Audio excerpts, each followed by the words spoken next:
শাবনূর ১৯৭৬ সালে ১৭ ডিসেম্বর বাংলাদেশের যশোর জেলায় শার্শা উপজেলার নাভারণে জন্মগ্রহণ করেন।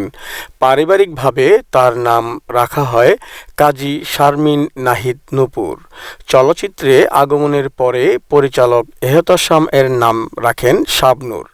শাবনূর শব্দের অর্থ রাতের আলো। শাবনূরের পিতার নাম শাহজাহান চৌধুরী। ৩ ভাই বোনের মধ্যে সবচেয়ে বড় তিনি।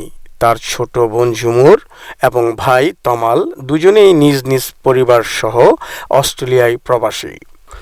শাবনূরের চলচ্চিত্রে অভিষেক ঘটে চাঁদনি রাতে চলচ্চিত্র দিয়ে। এই চলচ্চিত্রটি ব্যবসায়িকভাবে ব্যর্থ হলেও পরে সালমান শাহের সাথে জুটি বেঁধে সফলতা লাভ করেন। সালমান শাহের সাথে তার অভিনীত স্বপ্নের ঠিকানা যথাক্রমে বাংলাদেশের দ্বিতীয় শীর্ষ ব্যবসা সফল চলচ্চিত্র। ১৯৯৯ থেকে ২০০৩ পর্যন্ত তিনি টানা ৫ বার শ্রেষ্ঠ অভিনেত্রী বিভাগে মেরিল প্রথম আলো পুরস্কার লাভ করেন। তন্মধ্যে প্রথম ৩ বছর কোনো নির্দিষ্ট চলচ্চিত্রের জন্য পুরস্কার প্রদান করা হয়নি।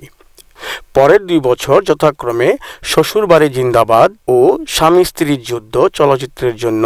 তারপর ৫টি মেরিল প্রথম আলো পুরস্কার আসে ফুলের মতো বউ, মোল্লা বাড়ির বউ, আমার প্রাণের স্বামী, এক টাকার বউ ও বলবো কথা বাসর ঘরে ২০০৯ সালে চলচ্চিত্রে অভিনয়ের জন্য।